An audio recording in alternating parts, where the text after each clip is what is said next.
Welcome to Fit Strong Women Over 50, episode number 46. I'm Chris. And I'm Jill. Our podcast is part of the Becoming Ellie community. And if you're wondering why it's Becoming Ellie, it's because Ellie was the Norse goddess of aging who defeated Thor in a wrestling match. Chris and I wanted to become like Ellie. Yes, I hope you enjoy this podcast. We have Brian Kennell, who's a personal trainer, talking with us about food and eating, and we thought that'd be especially appropriate because we're coming up to the Thanksgiving holiday here in the United States. And after we listen to Brian, Chris and I are going to talk about holiday eating. Hopefully you can get some tips from that. And we also have a special food journal and tips in a PDF that's available in the show notes for a limited time.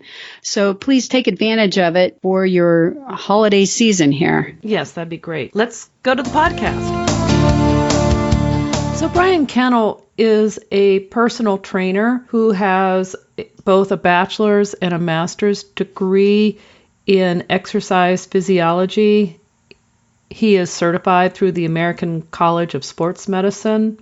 He spoke with us a while ago, and as part of that talk, he shared some thoughts on food, diet, weight loss, and fitness.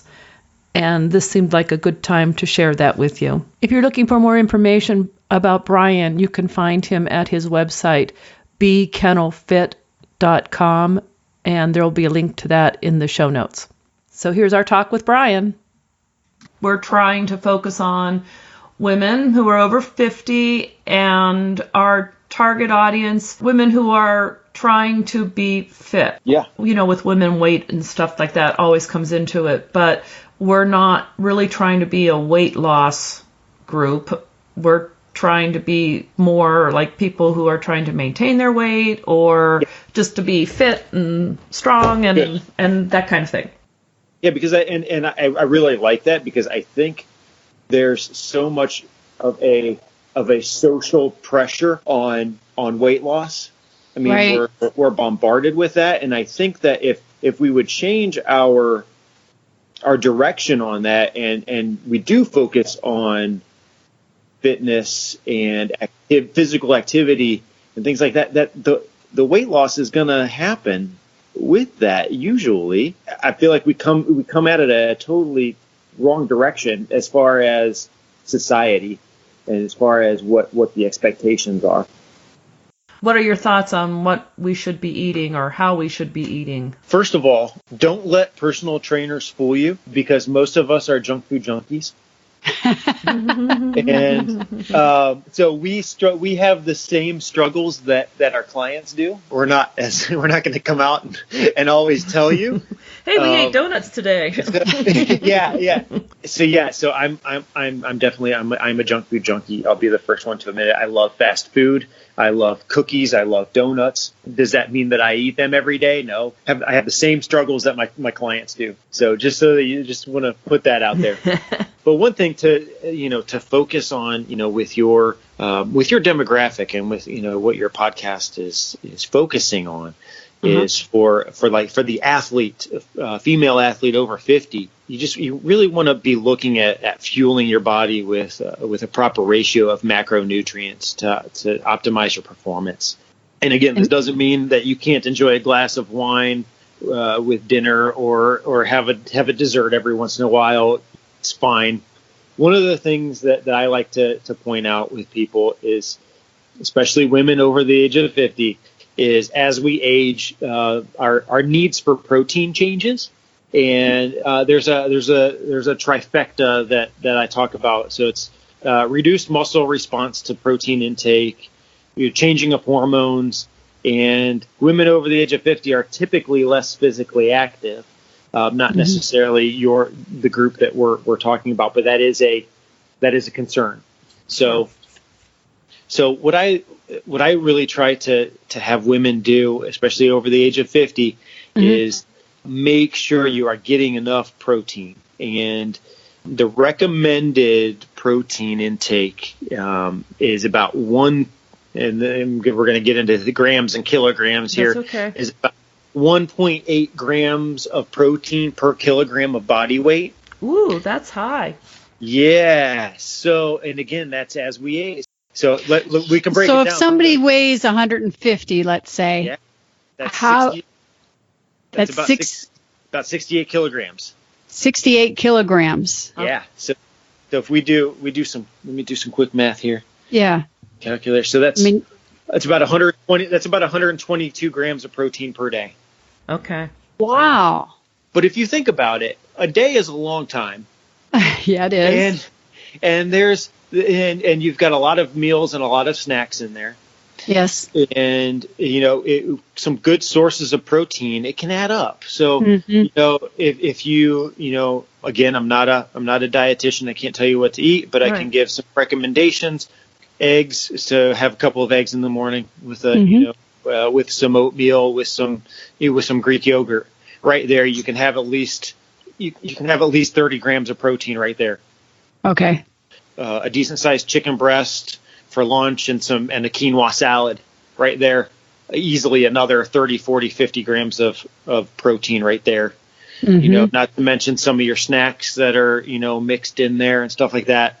The protein can really add up if you supplement with some whey protein shakes or soy protein or something like that. You can supplement in some protein powders and stuff like that. So really, 122 grams sounds like a lot, but really, if you break it down per meal, per snack, you can get it in there. What I would recommend is take a few days during the week and a day on the weekend and record what you're eating. Use an app like MyFitnessPal or MyPlate or something like that. Just use the app to help you record. Okay. What you're eating, and then kind of see where you are with that, with the protein intake. And most likely, most people are going to be very deficient in protein. So, and what I would not recommend is going from, let's say you're getting 50 grams of protein a day to bumping right up to 120 grams. You're going to experience some discomfort. No. Yeah. So, big changes are hard. Yes. So make some gradual changes and start to increase that protein. But I think one of the big things is because, and going back to that trifecta is as we age, our muscles don't respond to the protein synthesis and the protein intake. So we may need to take in more in order to absorb a little bit more, in order to use more. I see. And then, with the changing hormones, again, the way that our body is going to uptake that protein and the way that your metabolism is working is going to change. So bringing in that protein is going to help with that. And then, obviously being physically active, you're, doing this weight training and all of these things, that muscle is going to break down. And so you need that protein to come in and to help rebuild and remodel that your muscle and improve that muscle mass, because doing all of that weight bearing exercise and everything is really important, and you want to refeed those muscles and help them to build to reap the most benefit from doing those exercises. Right. Good. Thank you. Yeah, and to touch on that point a little bit more is, I think we have a tendency, everyone, especially I'm going to pick on women here, is they want to cut calories and they want to exercise more because they feel like they need to continue to lose weight. Well, that understandably, that's a sound logic, because calories in versus calories out. I'm going to exercise more. I'm going to eat less. I'm going to lose weight. So it's sound logic. However, if you get to a point where you are doing this strength training and you're increasing your energy expenditure and your calorie output because you're straining your body, you're breaking down your muscle, you need to rebuild that. So by refueling your body with these good foods and good sources of protein, good sources of carbohydrates, complex carbohydrates, and good sources of, good fats, like the, avocados and olive oils and, things like that. Your body needs those things, and, don't deprive them. So there is kind of there's a healthy balance there. Okay.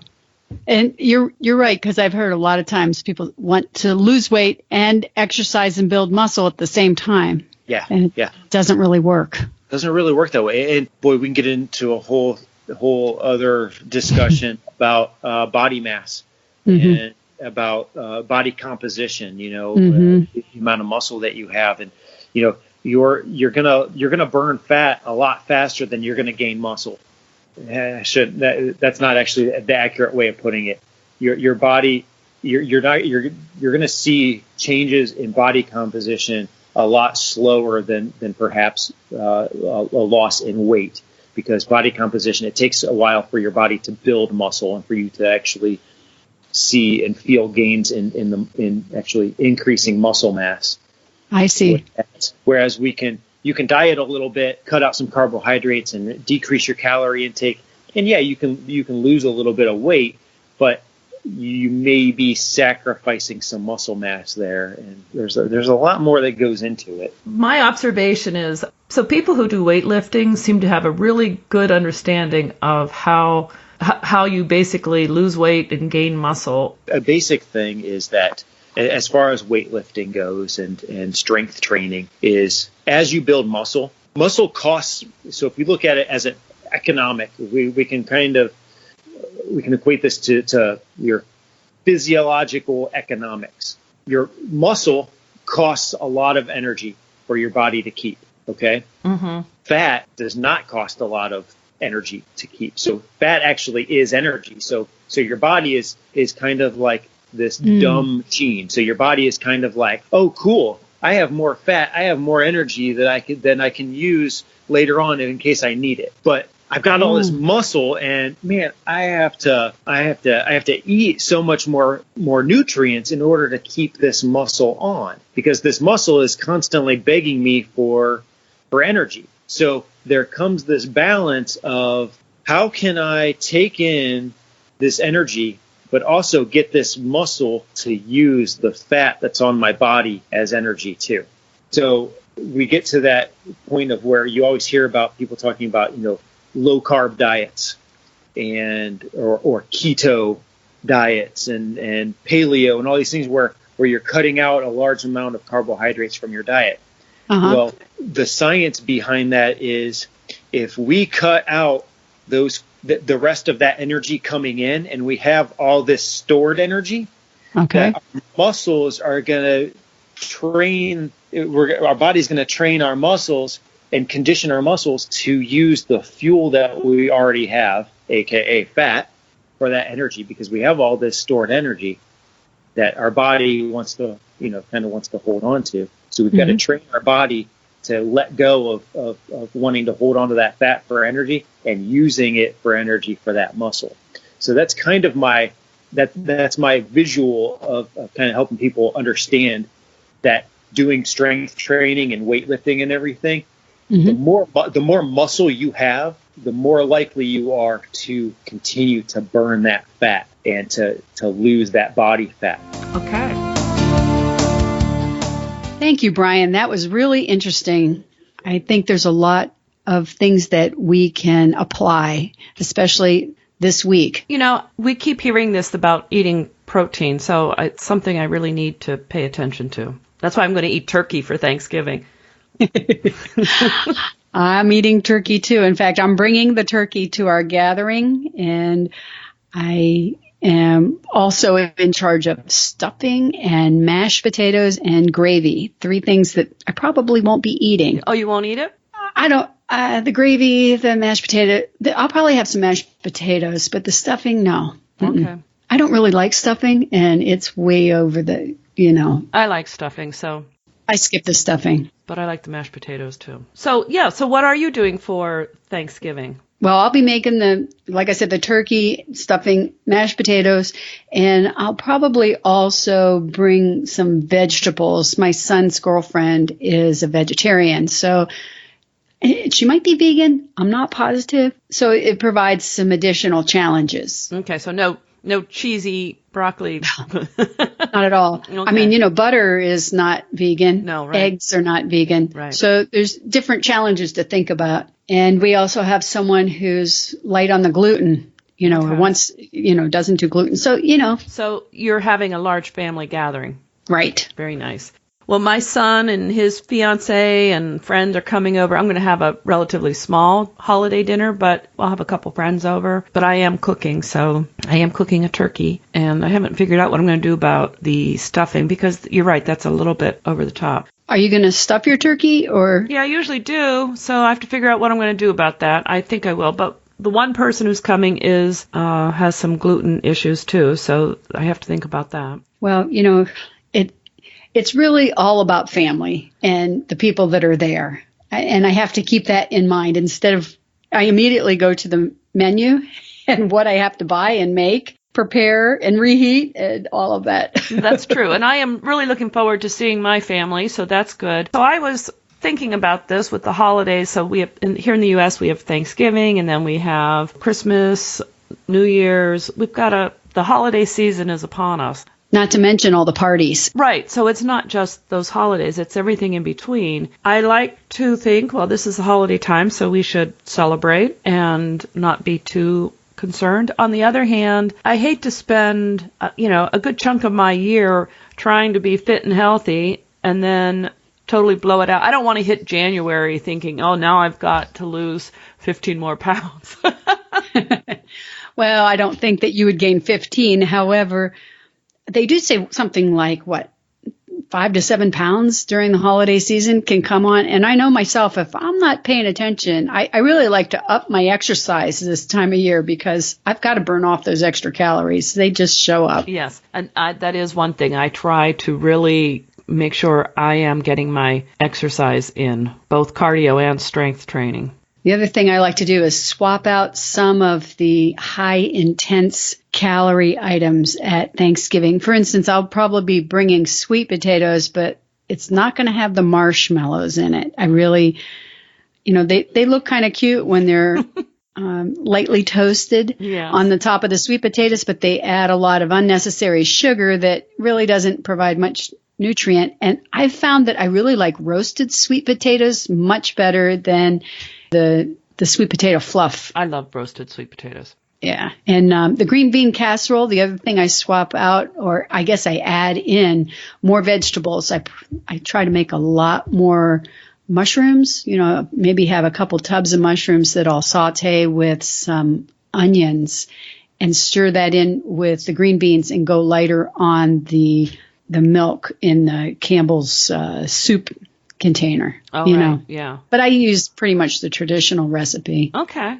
How about you? What kind of vegetable sides are you doing? Well, like you said about the sweet potatoes, I really like roasted vegetables. So, I used to do sort of cheesy things, or I would make vegetables with, I don't know, lots of butter or whatever on them. But I've just taken to roasting. I try to buy root vegetables, sweet potatoes, maybe turnips. So not everything is root vegetable. I'll add broccoli or cauliflower, onion, and then roast it. I think that's just a wonderful dish. Nice. That sounds great. And speaking about swapping things out, or if you just want to change things up a little bit and making mashed potatoes, if you want, I have made turnips and or cauliflower mashed, and you can mix that in with your potatoes just to increase the vegetable part. Yeah, that's a great idea because when you add in more vegetables, you kind of balance out some of the calories with the fiber and the nutrition. Right, and turnips and cauliflower are good for you. Mm-hmm. I mean, I know white potatoes can be good for you too, but when we make mashed potatoes, we tend to take all the skin off and peel them. And at any rate, I think adding in something to that I like that. A lot of times we'll have leftovers, and that can be great or it can be a challenge. Like the cranberries. Some folks in my family really prefer the canned cranberries, like the jellied cranberries. But again, there's a lot of sugar in there. And, I find that more of the natural cranberries are to my liking. Well, cranberries are pretty tart, so they need sugar probably no matter how you do them. But you're right, the cranberry jelly or whatever they call that is loaded with sugar. So probably if you make it yourself, you have a lot more control over that. Right. Do you have a lot of leftovers? Usually, yes. And big thing in my family, if I can, this is like from my childhood even, is the excitement in my house on the day after Thanksgiving over having turkey sandwiches. And this is what we would have. And my father loved this. I can just think of my father being so happy over getting this. It's like we would have a turkey sandwich. So it would be 2 pieces of bread. You'd put the turkey. We'd put leftover stuffing in there, top it. Oh, and mashed potatoes. We'd put some mashed potatoes in there, top it with another piece of bread. Well, the mashed potatoes may have gone on top of the second piece of bread. Oh, my gosh. And then pour gravy all over it. Little bit of carbs in there. Yeah, that was so. I'm being sarcastic. Yeah, there's a lot of carbs. There was a lot of carbs there. Yes, I know. So we won't do that. But I do love leftover turkey. I just like eating it all up again, and I do like actually a turkey sandwich, like turkey with lettuce and some mayo and a good heavy bread. I like that. Yeah, a lot of times we use the carcass and make soup. Yes. With any leftover vegetables that we have from the roasted vegetables, or if there are fresh vegetables that, people didn't nibble on. We typically skip the crackers for appetizers and have more like fresh vegetables and maybe hummus. Oh, that's good. If there's leftover vegetables, and there generally are because people don't eat the raw vegetables for appetizers so much, but then those go into the soup, which is great. I love turkey soup. And the other thing with leftovers is I tend to buy a larger turkey than I need. Okay. So we have leftovers, but the days of eating turkey every day for a week, I don't do that. But I do freeze leftover turkey meat. So come January, I can make turkey soup. I use it for other dishes. That's really smart. Yeah, so I like that, especially if I've bought a fancy turkey, expensive turkey. Right. I like having that meat. Speaking of turkey and preparing everything, all the smells start entering the kitchen, and that makes me hungry. So I try to chew gum while I'm preparing the food so that I'm not snacking along the way, because otherwise I can get not a million, but probably 300 extra calories without even realizing that I ate a meal, just about while I'm preparing. And I'll have my water sitting there too. I make a point to drink more water so that I stay hydrated, or even sparkling water, because that tastes so good. Oh, yeah, and it's a little more festive. Yeah. And then I'll take a walk after dinner. Generally, the house is so full of people, it's nice to kind of get away for a few minutes with a couple of, just kind of one-on-one talk with someone and take a short walk. It's nice. Walking after dinner is always, I think, a nice way to end a meal. I mean, a leisurely walk. I don't mean like, let's go out and get our steps in, kind of. No. Yeah, I'm talking about a stroll. Right. But for the exercise, I do try the morning of the holiday to maybe go to the gym. I try to get some exercise in. I know my gym is open on Thanksgiving until I think noon or something. And there's a boot camp class and the gym's open. So I may try and get something in the day of, just to... Great idea. And I also, the day of, try to eat a little lighter during the day, earlier, so I still eat because I'm not fasting or anything. So, but I try to come to that meal hungry, not so hungry that I eat every single thing in sight, but so that I enjoy the food. If you're going to go to the bother of cooking all this food, you might as well enjoy it. Exactly. Well, and that's part of the festivities, without a doubt. I just, by doing the swaps and, paying attention to different parts of it, I can find that I can save quite a bit of angst over the holidays. Yeah, and I think you have to really balance. You want to enjoy your time. You want to enjoy the special foods, but you also, for example, and this is not necessarily for Thanksgiving, but I know like Christmas cookies are a real trigger food for me. If I start eating Christmas cookies, I have a hard time stopping. So I'm better off to not have too many Christmas cookies in my house. And then that way, if I'm at someone else's house and they have cookies, I can have a few, and then I go home and I'm done with it, So, but I do think it's important to enjoy yourself, enjoy your food, enjoy your time with your family. Absolutely. Well, I hope I after totally all agree. of this that you have a good holiday, Chris. You too, Jill, and to our listeners as well. if you have some tips for the holiday, please send them on over to us, because we're all in this together, supporting each other as we, try to stay fit and strong, not only, throughout the year, but during the holidays as well. Share your stories about your holidays and what works for you.